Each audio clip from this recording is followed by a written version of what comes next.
Plane तैयार थे, जैसे दुश्मनों की सांसें गिन रहे हों।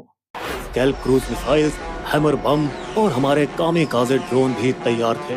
पिछले 12 दिनों से एक सीक्रेट कंट्रोल रूम में एनएसए अजित डोभाल की निगरानी में देश के सबसे घातक दिमाग मिशन बना रहे थे।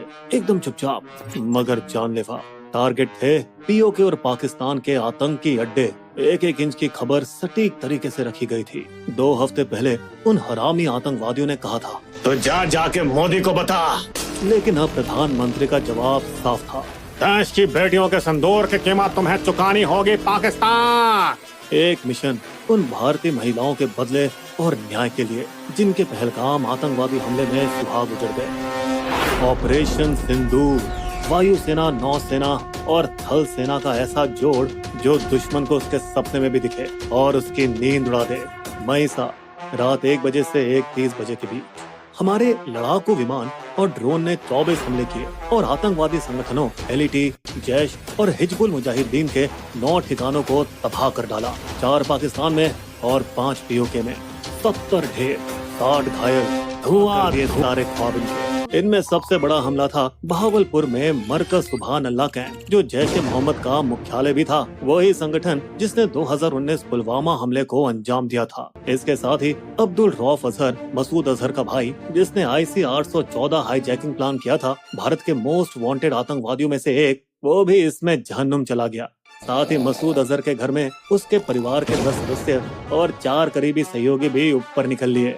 फिर एलईटी मुख्यालय मुरीद के, जहां 26/11 मुंबई हमले के दोषी अजमल कसाब और डेविड हेडली की ट्रेनिंग हुई थी, वो भी नस्तनाबूद कर दिए गए। मुजफ्फराबाद पीओके में शवाई नल्ला कैंप, एक एलईटी ट्रेनिंग सेंटर जिनका पहलगाम हमले और 2024 में पहले के सोनमर्ग और गुलमर्ग हमलों में हाथ था, तबाह कर दिए गए। इसके साथ ही साथ ध्वस्त हो गया मरकज अब्बास, जो कि एलओसी से 13 किलोमीटर दूर था। इस एलईटी कैंप में फिदाइन सुसाइड बॉम्बर्स को ट्रेनिंग दी जाती थी। अगली सुबह 7 मई 10 बजे ऑपरेशन सिंदूर नाम को आगे बढ़ाते हुए 2 महिला अधिकारियों, IAF wing commander Vyomika Singh और सेना के कर्नल सोफिया कुरैशी ने मीडिया को जानकारी दी। हिंदू मुस्लिम एकता की मिसाल देते हुए हमारी कर्नल सोफिया अकेली शेरनी थी, जिन्होंने फोर्स 18 में भारत की कमांड संभाल रखी थी, जहां बाकी देशों की फौज मर्द चला रहे थे। वही नवंबर 2020 में विंग कमांडर व्योमिका सिंह ने अरुणाचल में एक जानलेवा रेस्क्यू मिशन को लीड किया, जहां मौसम बेरहम था और ऊंचाइयों से भरा था। फिर भी सब झेलते हुए उन्होंने वहां काम किया। दोस्तों, आपको बता दें, उरी के बाद 12 दिन में स्ट्राइक हुई थी। पुलवामा के बाद भी 12 दिन में बालाकोट को उड़ाया गया था और अब पहलगाम के 14 दिन बाद ऑपरेशन सिंदूर, अब तक की सबसे बड़ी और घातक स्ट्राइक। दोस्तों, पाकिस्तान बौखला गया है। उसके इंटरनेट के जोकरों ने अफवाह उड़ाई, राफेल गिरा दिया, इंडियन आर्मी बेस तबाह हो गया। पर दोस्तों, PIB ने 2-2 कह दिया है, सब फर्जी है, झूठ का पुलिंदा है। और अटैक के सिर्फ 1 घंटे बाद ही पाक आर्मी ने LOC पार से कायराना बमबारी शुरू कर दी, जिसमें उनकी बौखलाहट। भाग्य से बॉर्डर के गांव में 15 मासूम भारतीय मारे गए, जिनमें 4 छोटे छोटे बच्चे भी थे और एक जवान भी शहीद हुआ। तो कहीं ना कहीं ऑपरेशन की कीमत दोस्तों हमें भी चुकानी पड़ी। यहाँ सबसे बड़ी बात ये थी कि IAF ने पूरा ऑपरेशन पाकिस्तानी एयर स्पेस में घुसे बिना कर दिया, क्योंकि स्कैल्प मिसाइल की रेंज 250 किलोमीटर से ऊपर है। वहीं हैमर की रेंज 50 से 70 किलोमीटर है।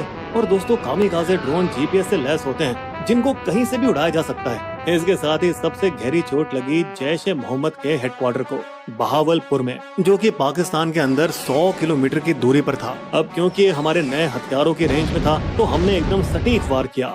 यहाँ गौर करने वाली बात यह है कि भारत ने पाकिस्तानी आर्मी के किसी भी ठिकाने को छुआ तक नहीं, क्योंकि दोस्तों हमें युद्ध नहीं, इंसाफ चाहिए था। लेकिन 7 से 8 मई की रात को पाकिस्तान ने फिर हरकत की। उसके ड्रोन और मिसाइलें 15 भारतीय शहरों की तरफ बढ़ी, पर हमारे सुदर्शन चक्र ने यानी S-400 सिस्टम ने खुद को बिजली जैसे एक्टिवेट किया और सारे पाकिस्तानी हथियारों को हवा में ही फोड़ दिया। ये तो कुछ भी नहीं, फिर हमारे हार्पी ड्रोन निकाले गए और पाकिस्तान के HQ-9 मिसाइल लॉन्चर और एयर डिफेंस को लाहौर में ही ठिकाने लगा दिया। दोस्तों, बता दें कि 8 मई की रात को भी पाकिस्तान ने सस्ते हमास स्टाइल रॉकेट हमले करने की कोशिश की थी जम्मू, पंजाब, राजस्थान के भारतीय आर्मी ठिकानों पर, मगर फिर से इंडिया ने उनका गेम ओवर करके दिखा दिया। तो दोस्तों, पिछले 2 हफ्तों में भारत ने पाकिस्तान पर लगातार दबाव कैसे बनाए रखा, आतंकवादियों की फुल प्लानिंग बेनकाब कैसे की, और ऐसा क्या हुआ जिससे हमारी सुरक्षा में सेंध लग पाई।